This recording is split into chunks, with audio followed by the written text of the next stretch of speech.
Ever feel like your body's a bit stiff? Like reaching for the top shelf is a whole Olympic event. Maybe putting on shoes requires the agility of a circus performer? Well, you're not alone. In today's episode, we'll tackle the secrets to unlocking smooth, pain free movement. We're diving deep into flexibility and mobility. But wait, aren't those the same thing? Well, not quite. And thankfully, we have Twain here today that's going to help us to determine the difference between them and how you can incorporate them into your routine, no matter your age or fitness level. So, welcome again, Twain. Hey, what's up? What's up, everybody? How are you, Mike? I'm feeling a bit stiff. It's just in time for today's episode, right? So, Yeah, man. I think we'll just jump straight into it, take away Yep, all the pleasantries, and just jump right into this because we got a lot to unpack. for And I think sure. we can start off with the distinguishing between the two. I remember once one person told me that the difference between flexibility and mobility is like if you're thinking of a car, right? So Hmm. flexibility is like this size of the petrol tank because a bigger tank allows you to hold more petrol and you can have a larger range of motion. While mobility is more like the engine and the transmission because you're looking at efficiency. So a well-functioning engine and transmission will allow you to use the full range of the petrol tank effectively. Yeah, I guess that would be a decent analogy. I think the main thing it's lacking is how does the engine actually correlate with the capacity of the petrol tank per se? Because Right, between flexibility and mobility, there is a kind of that consideration as well. right, and that's why we have this podcast here episode here today, is because we're going to unpack all of that so that everybody will understand and nobody will have any confusion as to the difference between flexibility and mobility by the end of this episode. I mean, I truly hope so, but I think that's a tall ask, to be honest. Um, but yeah, let's talk about the difference between flexibility and mobility. And as you so aptly pointed out, range of motion is probably the best way to describe what actually flexibility means. And that means like, again, range of motion means like what is the muscle, okay, moving, let's say your bicep muscle, moving your forearm, to your shoulder and away from your shoulder. What's that range of motion that it can kind of maintain, right? So there's a flexibility component. A lot of times, I think the easiest one for people to think about is can you touch your toes, right? And then people will try to reach down right now, I guess, try to touch your toes, and you might be thinking, hey, I can't reach beyond my knees, I can't reach beyond my shins. And that would mean that, yeah, there is some degree of like range of motion that has been restricted by your body because it's just not accessible by you yet, right? Then mobility is essentially the movement within that range of motion. So how much control within that range of motion do you actually have? And so sometimes like we could maybe passively stretch somebody into a particular position. Example, I could force you, like just push you down so that you can touch the ground, for example. Okay. But if I were to let go of that force, you immediately spring back up into where you were more comfortable. Your body probably doesn't have that range of that control within that range of motion. So your active control within the range of motion is not very high. And so a lot of times, I think nowadays the flexibility and mobility conversation is actually tilting a little bit more towards, okay, how can we actually achieve better mobility? Because it's no longer just about like maximum range of motion, because there's people that's hyper flexible, and this is a condition, it's like some people have hyper flexibility where their joints actually kind of extend beyond what is supposed to be kind of the normal range. And the easiest one is like I think you see a lot with young girls especially, or females in general, just because of joint biologically biased joint laxity. So they can hyperextend their elbows quite a bit. So like if you try to straighten your arm isn't exactly straight. It's actually like kind of bent in the opposite direction a little bit more. I mean, I don't have that, right? Like kind of Yeah, crazy. me neither. But yeah, but there's some people that do, and sometimes that hyper flexibility isn't good as well because too much of a good thing can become kind of bad, right? So you need to have that mobility in that conversation. So the difference really is one, kind of kind of describes the entirety of the range of motion that you have, and then the other one describes your ability to move within that range of motion. Yeah. Okay. So, what was that? Was that I wouldn't say concise, but was that like clear enough? You think? I think so.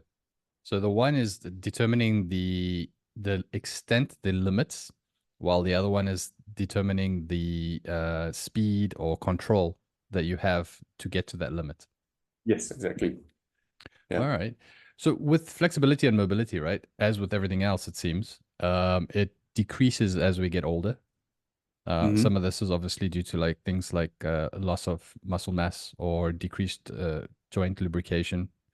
Or even just decreased movement, like just being Mhm. sedentary, these Mhm. things So can. one of them that I experienced myself is like all throughout school, I was quite flexible to a degree, obviously.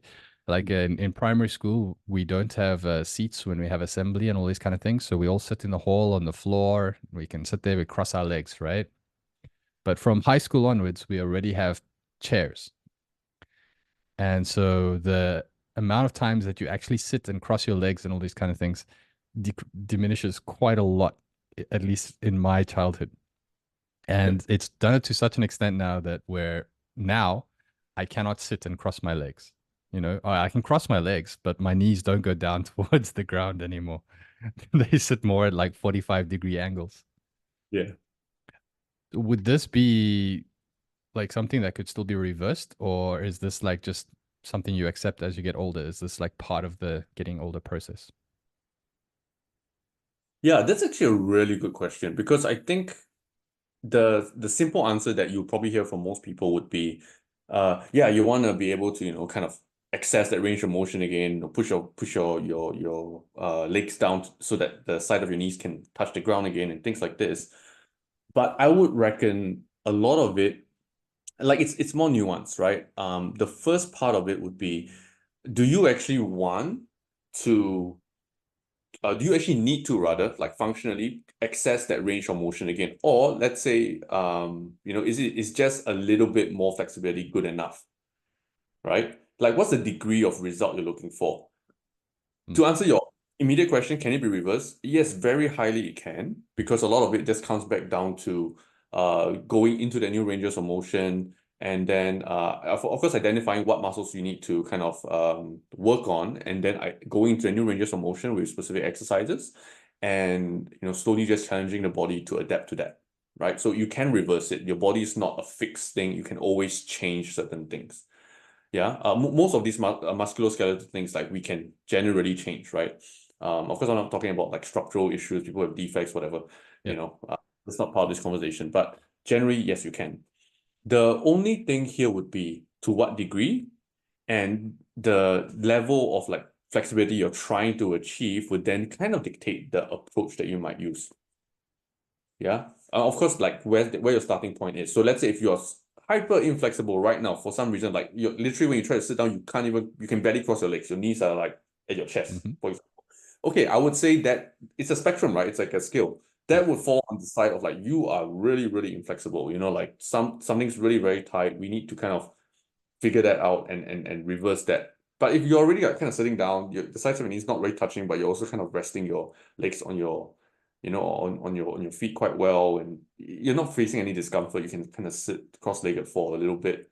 Do you really need to kind of push your knees all the way down to the ground? It's one of those things that it's like, yeah, I mean, it's a pretty cool party trick, but functionally, do you really need it? And then the other big highlighter would just be, or indicator would just be pain. If do you actually have any kind of pain currently.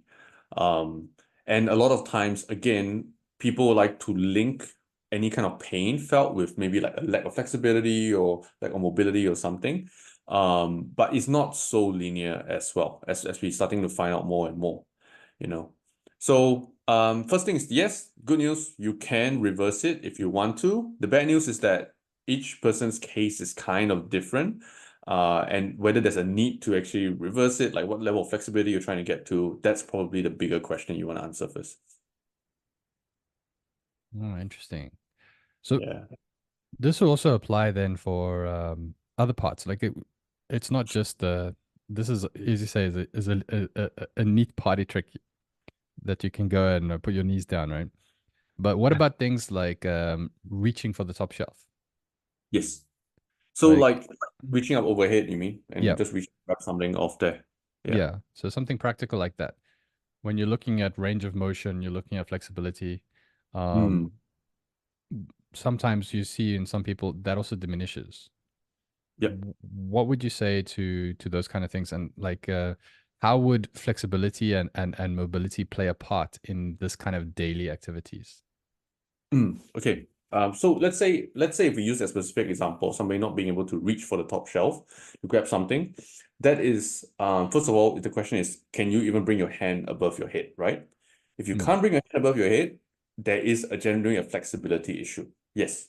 So one of the key things you want to do is you want to be able to even just put your body into that position to get it kind of like used to that position. And then after that, we try to add a little bit of resistance to it so that your body has to kind of work to be in that position, if that makes sense. And so that will be a combination of doing some flexibility drills, and then you add in some strength work, which kind of targets the mobility component of things. And when I say strength work, I don't mean like it has to be super heavy or anything, because at the end of the day, remember, it's all relative. And that's the best part about strength and resistance training, right? It's all relative.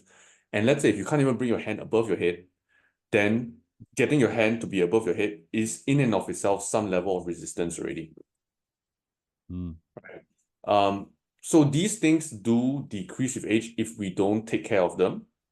For example, if you're always working at your computer, you're locking yourself into like one more specific position, right? Over time, especially if you don't exercise, you don't do any other activities, and all you do is sit at your computer all day, then yes, there's a chance that your muscles will kind of adapt in the sense of people like to say muscle shortening, but your muscles don't really shorten per se. They do shorten, but it's all to do with the control of your brain, because your brain's so used to being in that position, so it feels comfortable, and that's like an automatic position for you. So posture itself, and this could be an entire podcast on its own, but posture itself is kind of fluid. So there's no real like good or bad posture. It's just whether or not you can access different types of postures. Meaning, if you're always slouching all the time, if you can just sit up straight, like bring your shoulders back. If you have the ability to do that, you're actually fine. Like it's not really going to cause any issues. If you are moving around, you're very active, you're likely not to really have any real significant posture issues. A lot of the postural issues, so to speak, just come from people staying in that one position for too long and then developing some shortening uh, temporary restrictions from it, that we can then reverse with exercise. Yeah. mm. There's the one exercise that you've had me done in the past. I can't remember the name of it now, but you stand against the wall and then you put your elbows against the wall and then Mm. you slide your hands up the wall until they touch each other above your head. Yeah. Yeah. That would be a great like unweighted kind of mobility drill to try and do, especially if Mm. you can't reach up, right? Um, if you can't grab something off the shelf, that would be, kind of one of those great exercises to do just to train all the muscles on the upper back there to kind of hold your arm into that position.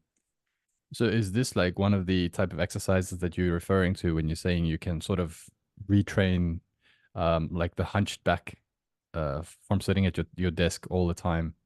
Because like I know when I did that exercise, I actually broke a sweat.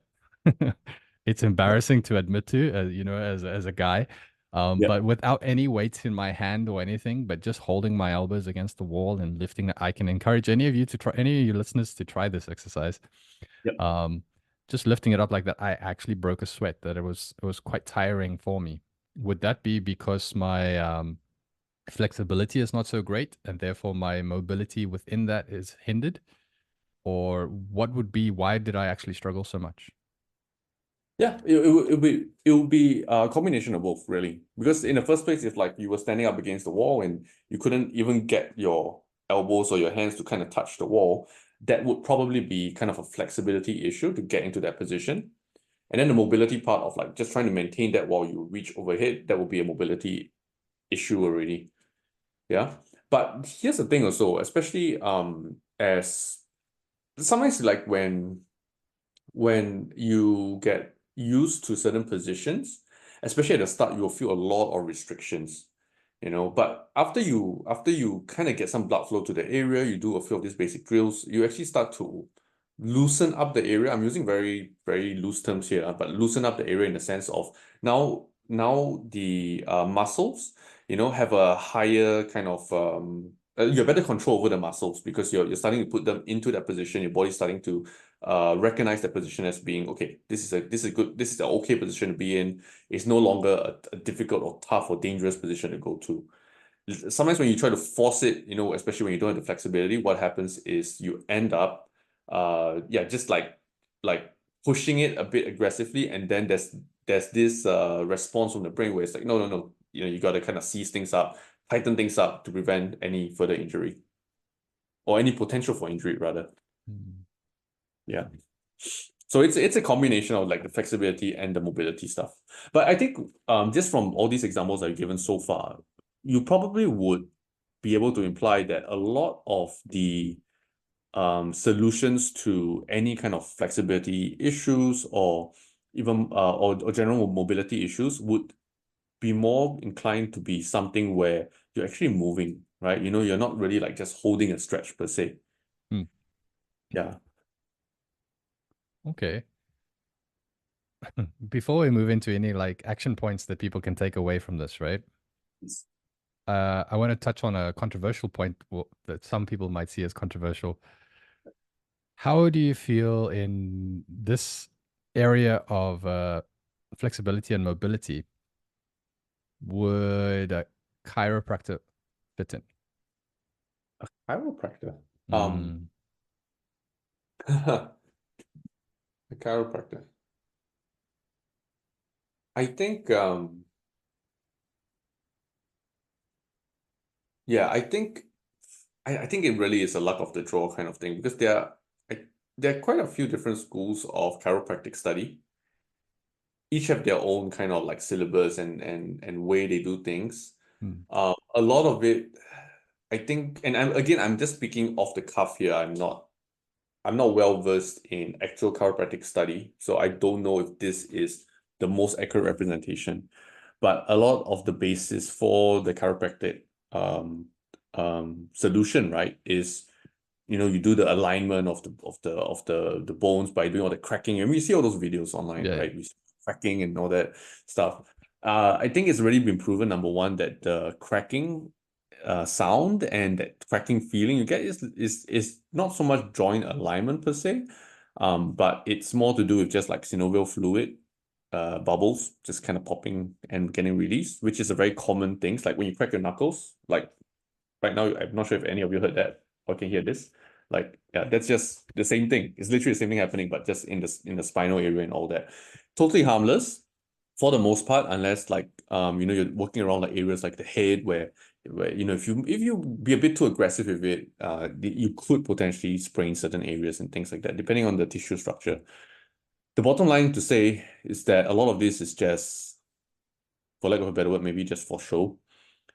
It doesn't, and it does give like a bit of relief, I suppose, sometimes. But what's the explanation for that relief? Like, there's no real tissue change that's occurring. A lot of this could just be, again, just the feel-good component of it and the placebo kind of component to it. But I have met very many chiropractors, a few that I know whose whole thing is not just that.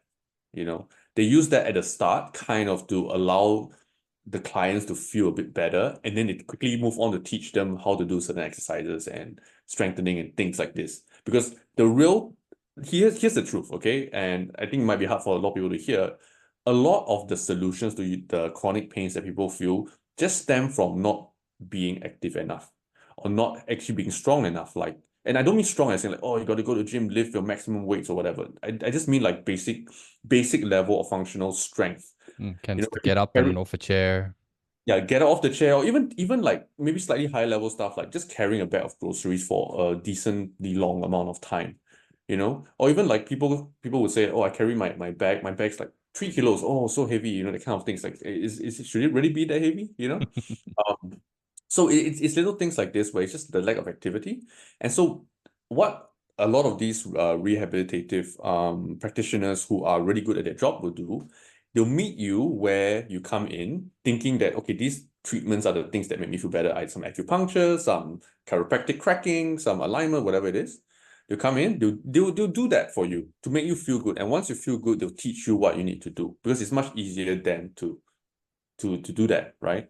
A lot of the good practitioners actually do that. They try to get you to do more active stuff rather than just have you coming back to pay money for a treatment that just makes you feel good for the session. And after that, you go off, you feel good for like that session and a little bit after, and after that, suddenly everything comes back again. So many of you that recurringly go to like all those practitioners that do maybe like TCM or some sort of weird like osteopathic stuff and all the alternative stuff, like there's some degree to or some maybe some validity to some of these treatments, but it's not very strongly supported in most of the research that's being done. And a lot of these things are actually a lot of what we will term under the pseudoscience component of things. So it's not the easiest thing to say here, but it really is the fact that a lot of these things are I would say a lot of it is placebo effects, just making people feel good. And once you feel good, it's easier for you to then do other things that you want to do, or that you need to do rather, not that you want to do. Okay. Yeah. That's kind of where the chiropractic component I would say falls in. Hopefully I don't get too much hate for saying all this stuff. I'm not even sure if any chiropractors actually listen to what I say. Who am I, right? But yeah, I think that's just my take on it, my understanding. And just for people who are not not familiar, my actual grounding or where I started off in my fitness profession was actually from a rehabilitative component. So my biggest mistake, and maybe we might touch on this later, is that I actually promoted a lot of stretching when I started out as well, because we wanted to kind of force some tissue change, and then we realized that after that, a couple years down the line, this wasn't as effective, and then kind of the research catches up with that, and then it's starts to prove all that. Yeah. Okay, maybe you can elaborate a little bit more on that. For those, because for the general person who's listening here, when you Yep. talk about flexibility, we do tend to gravitate towards stretching. It's like, oh, okay, if I want to increase my flexibility, I need to stretch. So Yeah. when you mentioned this now, maybe you can elaborate a little bit more on that as to, okay, what do you actually mean um, by you made a mistake by leading people Oh, towards okay. stretching and all that. Yeah, so a lot of okay, so what I mean by I made a mistake is that there is an alternative, better, more efficient solution that the people needed at that time, rather than just doing stretching for long durations. Okay, stretching for long durations, like stretching in and of itself, actually has an effect if you do it for a long enough duration. So you're talking about like stretching, let's say, we're talking like martial arts level type of old school. Let's say you want to get into a split, you need to achieve that level of flexibility and range of motion that right now maybe most people cannot even get to a split. I can't get into a split, right? But if I wanted to get into a split, what would be the program that I'll need to do? Okay, I'll need to do a lot of force stretching, holding that stretch for long durations, like progressively I might do like sets of maybe a minute at a time first, and I might try to bring that up to 2 minutes, 3 minutes, 4 minutes, 5 minutes, right? And then keep forcing that range of motion wider and wider. And it's this progressive kind of thing that you have to do. The issue is that it takes a lot of time, and um, most people are already starved for time. So it's like, is there a better alternative that we can get to? Because all the stretching does is it just helps you create that temporary range. But if you don't do anything with that range, you're just going to cease back up again because you don't have control access to that range, if that makes sense.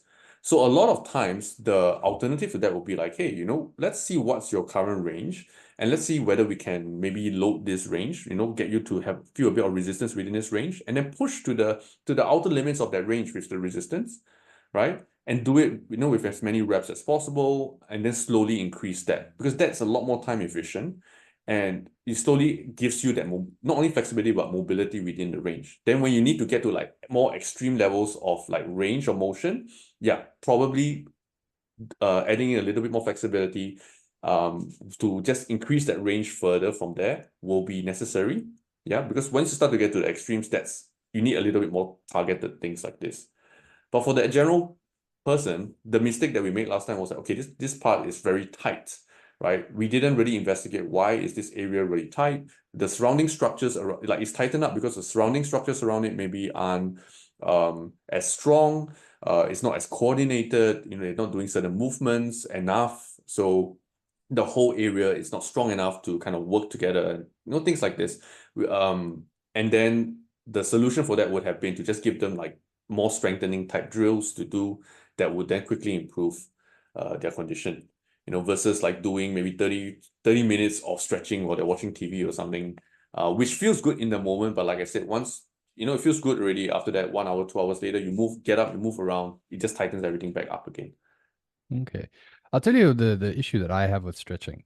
And this is probably not a comprehensive issue because it can probably be different for everybody.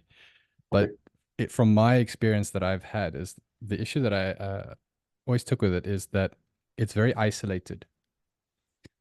So Ah, when you're doing a stretch on something, you're doing a stretch for that particular muscle and so on and so on.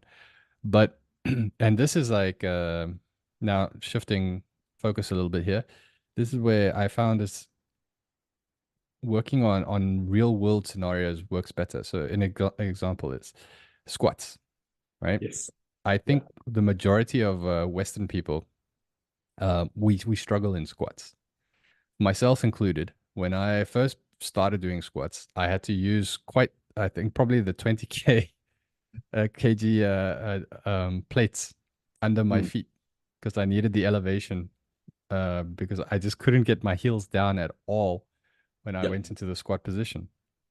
Yep. And if I had to keep my heels down, I wouldn't even be doing half squats. I'd probably be doing a third or a quarter squats at best. That's how low and how bad it was. And then when I moved over to Asia, I actually made it a point to work on the squats. And the reason why is not necessarily because I wanted to be so great, but the fact that I found there was a lot of toilets that were missing. And there's just this hole in the ground. And when you don't have the flexibility to get down there, it makes life very difficult. So I made it a Yeah. point, okay, I need to improve on the squats. And so one of the issues was getting into the squat position, because I would either fall into it or my balance and everything was just not there. And Yeah, that's so quite a funny sight to imagine, man. Like the whole side set, be like, oh man, I've got to tiptoe and balance. Yeah. and so the best place for me to go and practice this was heading back to the gym, right? Yeah. So I took rather than taking a heavy amount of weight, I rather started off with a very light amount. So went back to just using the bar. Yeah. And then I'd try go as low as possible while trying to keep my heels on the ground. Yeah. And every time that I went, I would increase. It's like, okay, I got to this. Then I'd increase the weight so that the weight would push me a little bit lower, and so Yep. on and And, so and, on and, each and time. and your muscles would resist it as well. So you get that stimulation and all, right? Correct, correct. So it's pulling in the muscles from everywhere rather than just stretching that one. Mm. So you're Is that getting one the that you stability, you're getting all of that all coming into place. So I always Yeah. found it's like that's for me was a better way to go around that rather than just isolated stretching. Very Yes. long-winded way of saying all these things, but yeah. So would But, that but, fall but into what you were suggesting earlier? Yeah, exactly. I was just going to say it directly lines up, right? It's like there is a more efficient way to go about this process of improving your mobility and range of motion. Because ultimately, it's not just flexibility you want to increase. I mean, for some people, maybe they have a very like specific target. I just want to do a split, for example, right? Hmm. It's like then we can work towards that. There's no way you can mobilize your way into a split because that is considered a hyper flexible area already. Based on the normal structures of the human body and the normal joints, like normal hip joints itself, getting into a split is already like way past what the normal effective range should be.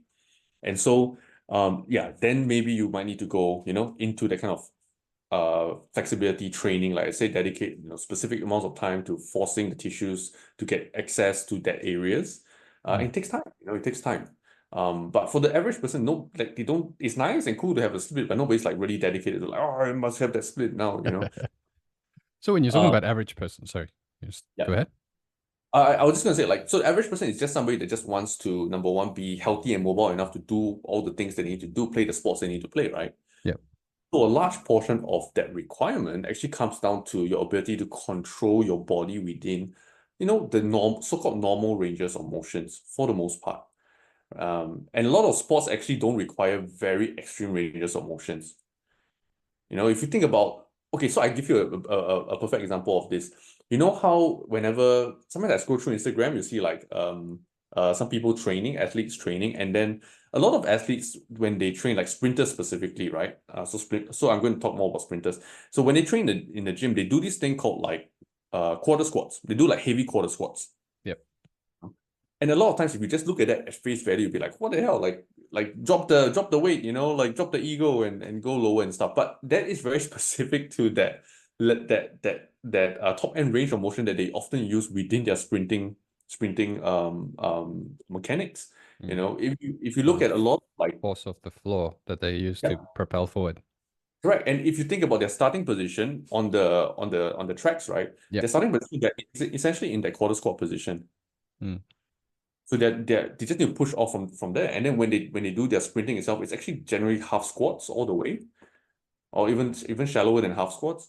So obviously they need to do like they will also do full range squats as part of their strength training program for sure. Most of athletes will, because why? The full range squat is a basic foundational kind of like movement that they need to have mastery and control over, and a certain level of strength to allow for them to build upon that into the more explosive top end ranges of motion that they need to use. So that's like kind of one of those examples where, like, a lot of sports don't actually require very large ranges of motion. So for most people, the level of flexibility they want is probably just that amount that allows them to be very active, and to be able to stay healthy and balanced, Mm. right? So I think because of that, a large part of the flexibility demand can be easily achieved through good mobility drills and good proper like weight training, resistance training stuff already. And then anything else more specific to the activities they enjoy will be in the sport itself. Yeah. So if we were to look at the average Joe, right? 40 plus guy comes and is like, okay, my flexibility, mobility is it's not really good. Yeah. In general, right? This is not sport specific. This is not like I had an injury or anything like that, but just in general, I need my flexibility and my mobility to be improved. What's the advice and what would be your go-to for exercises for these particular people? Oh, this is pretty easy. Let's say if somebody is like sedentary, no injuries, nothing, no issues. Yeah, just get started with all the basic movements. Okay, basic movements. They are considered big four, and you can subdivide them into further categories. But the big four are, you do some sort of squat, you do some sort of a hip hinge or deadlift motion, basically using your hips, right? You do some sort of pushing movement, you do some sort of pulling movement. So pushing movement will be, you either do like push something away from your chest or push something overhead, military press, bench press, kind of thing. Or pulling movement will be like doing a pull up, pulling yourself up, or rowing something towards you, pulling something towards you on a horizontal motion. So the subdivision will be, yeah, under pulling you have horizontal, you have vertical. Under pushing you have, horizontal, vertical as well. And essentially, all you need to do is start from that basic types of movement, and slowly progress from there in terms of the range of motion from where you started off. If example again, like in a squat, so each of these movements have their kind of range of motion requirement, right? You pass that means I can load up more weight, kind of thing. So let's say we talk about the squat, okay? And this one, a lot of ego lifters in the gym fail with it, right? Which is they don't go deep enough. And maybe if your first time you're going in, you've been sedentary for so long, you can't even really squat down very far beyond parallel, for example.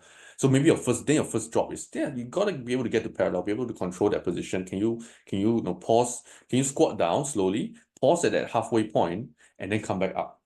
Okay, if you can take that box off, then cool. Then okay, great. I'm ready to load myself. Yeah. Um, And the easy way to do this is like you might do maybe like a squat kind of pattern first to work on this current range of motion that you have first, and then after that you go to some machine type movements where you're training like the quads, the actual muscles of the leg through a range of motion as well. That allows you to kind of strengthen that up directly without needing to worry about stability and issues with like trying to do on the squat. Yeah, so again, it's just going with a very sensible, very basic plan that targets both these mobility considerations and limits to kind of where you're starting from. So that's literally it. Like you might not need any stretching or of any sort. Maybe if you want to maybe if you wanted to, I could see some potential use at the beginning of the workout, maybe to do some very light stretching just to kind of feel your body limber up, if that makes sense. But honestly, I would say if you just go onto the elliptical and you go at it for like 5 minutes, your body will be warmed up, your joints, everything will be quite limber already, and then you can go straight into the workout. Yeah. So I think the best. That's probably the most efficient way to kind of go about it, which I term the best way because most people are just time starved anyway. Mm. Okay, so basically, let's just go through those exercises and always try to maximize the movement. Yes, So range of motion, get as deep as you possibly can, get it back to that's the right. original. So we have to caveat that it's not so much going as deep as you possibly can. It is going as it's going as deep as uh would be required for the movement, because each movement there's a general range of motion that you just need to make sure you are ticking off so that you can do it properly. If you try to go as deep as you can, right, my hesitance with saying that is just because sometimes people might take that too far, and the outcome Okay. becomes like I try to go as deep as I can, and you oftentimes end up going beyond what is necessary and also what you can handle. Okay. So I've seen that happen where, for example, people try to do like barbell bench press, Yeah. uh, or in barbell incline bench press. I think this is the easiest example, where actually if they get to around the chin level, where the bar's maybe about an inch or so just off the chest, that's actually perfectly aligned with the chest muscles. You're going about as deep as the chest muscles can stretch, and that's actually good enough. And then some people will try, no, I gotta pull it down and like make sure it touches my chest, and they'll let it touch the chest. But what happens is their shoulders will start to kind of get out of position, and it will what we call internally rotate. So it's like almost like your shoulders like shrug forward in a sense, right? And then it just puts things into a really weird position. So now you're not quite getting the range of motion for that muscle. You already reached the end range, and then now you're bringing in other things that potentially could not could be subject to injury risk, if especially if you're doing it loaded, with some weights. So that's just an example, and that's why I say don't go as deep as you possibly can. It's just kind of like go as deep as the movement requires, and also the kind of the muscles, um, the muscle mechanics itself will allow. Of course, this sounds that it's not as satisfying. I understand. So this is why getting like a qualified PT, if you're not sure, getting a qualified PT and just going in person to get somebody to instruct you can be very, very useful.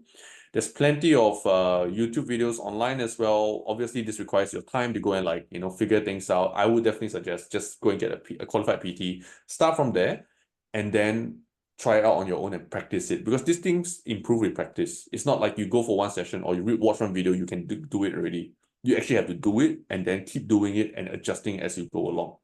So unfortunately, that's the sad fact. Mm. Yeah. It's actually good that you said that because it reminded me as well as if you go too deep or the bench press as well, you tend to bounce. So Yep. what do we mean by bounce for those who are not familiar is that instead of having the controlled motion, the up and down, you actually end up dropping the bar, bouncing it off your chest in order to make sure that you have enough energy to, not energy, that's probably the wrong word to use here, but enough force to push the bar up, which is basically cheating yourself at the end of the day. Because Exactly. yeah. Exactly. Okay, so yeah, that's good that you brought that point up. All right. Is there a, I think we've covered most of the stuff already on mobility and flexibility. Do you have anything else you feel you want to? Actually, I want to leave with one more actionable right now, and I think it's gaining popularity, especially among women, but I think for guys as well, especially if you've been very sedentary and all, and you're not ready to kind of go and hit the gym, yeah, you could also try this out, and that's doing Pilates. Oh yeah. Um, Yoga and Pilates are actually really good. Yoga, there's a lot of different subtypes. I know the subtypes very, very loosely, so please don't come after me if I mess this up. But I know there's types where it's a bit more of a flowy kind of thing, where you flow from one pose to the next. And I know there's those where you really just hold the positions. I think either one is probably pretty good, but I would definitely go for a lot more of the flowy ones where you go to one position, hold it for a bit, and then you move to the next position. And then Pilates is actually where I would recommend most people go, especially if you're a beginner. Because I think yoga still requires, unless they have like an absolute beginner yoga class, obviously check your local gym or whatever yoga studio, but they require some level of awareness of the body and the muscles and your body in space. We call it kinesthetic awareness, right? Whereas for Pilates, you kind of learn how to do that right from the get-go. So you don't actually need the requirement of understanding your body awareness. It actually is built into the activity itself. So I think yoga, like Pilates, is a really, really good one for a lot of people to take up.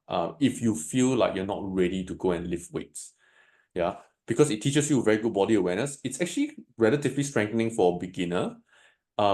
For somebody that's more advanced, right, it is very tiring, but it might not necessarily be stimulating. So what I mean by that is like, it's the example of like, let's say if I were to go and do a Pilates class, yeah, my muscles will burn and everything, but the level of stimulus I'm getting to the muscles is so inferior. And I put this in inverted commas to I don't mean as in Pilates is inferior, but I mean like the level of stimulus is inferior to what I do in the gym. Because in the gym I load up a lot more weights, I go through those ranges of motion. But a lot of Pilates stuff is like, yeah, you feel a lot of the burn and stuff, but you're just using body weight, using the reformer as well and all, and some band resistance as well. So you do get some resistance here and there, but comparative to what you can get with weights, the kind of stimulus you're going to get, not how tired you feel, but the type of stimulus you're going to get is different. Yeah. So Hmm. Pilates is great, especially for beginners. I think from that perspective of gaining better mobility, feeling stronger, feeling better, and quickly seeing improvements, it's probably one of the better activities I would suggest. Then close second would be yoga. Yeah. So these are not things that are only for women and all that. I think there tends to be that stigma. It is. I've seen some of my male clients as well start going for like Pilates class once a week kind of thing, and it really helps their own lifting in the gym as well. As somebody who's gone and done Pilates, I can vouch for the tiredness. It is tiring. I Don't get almost me didn't wrong, make it of through the course. session. Yeah, I've gone through Pilates like exercise before, sorry, classes before as well. And as somebody that's already very well trained, it is tiring for myself. But again, it's also tiring because that is not a style of training that I usually do. Hmm. And so we have to really like, and a lot of times people mistake like, oh, because this thing is so tiring, means that it's effective or it's doing a lot of things for you. It's like you have to understand what is the purpose of the activity you're doing. Because I could do 100 burpees right now, but is that going to do anything for my like health and fitness really? You know what I mean? Like, Well, health maybe, but it's yeah, but but maybe fitness is just going to make me good at doing more burpees. That's all. It's yeah, not something I really want yeah, in the but you'll first. get a good health cardio workout out of it. Yeah. But again, efficiency, like maybe not so much efficiency, but like do use the right tool for the job. I think Yes. that's pretty much the main message I want to convey here. If you have a screw that you need to screw in, you don't try to use a hammer to screw it in, right? Yeah. If you have a nail you need to nail in, you don't use a screwdriver for that. Like you use the right thing for the right job. Yeah. As somebody who uses a screwdriver to nail in the nail, I should probably keep quiet here. Well, if it's a very light nail, Yeah. I can see I can Yeah. see, in a pinch, maybe you could do that. But yeah, but you know what I mean. Yeah, you know. Yeah, for sure. Horses for courses, right? Yes. All right. So that's it, right? That's it. I I think think. that's it. That's it. I think I've got a clearer picture now as to flexibility and mobility. And I can Yeah. also see now what's the best ways to go forward in order to go and to increase if I need to increase my mobility and flexibility. So for the listeners out there, you can also feel free to visit our website at 40plusfit.com for more resources on living life gracefully after the age of 40. And don't forget to follow us and share this episode with your friends and family so that we can all keep moving and have a healthier, more active life. Awesome. All Thanks right. so So much, everyone. Thanks for joining us, and we'll see you in the next one. Ciao.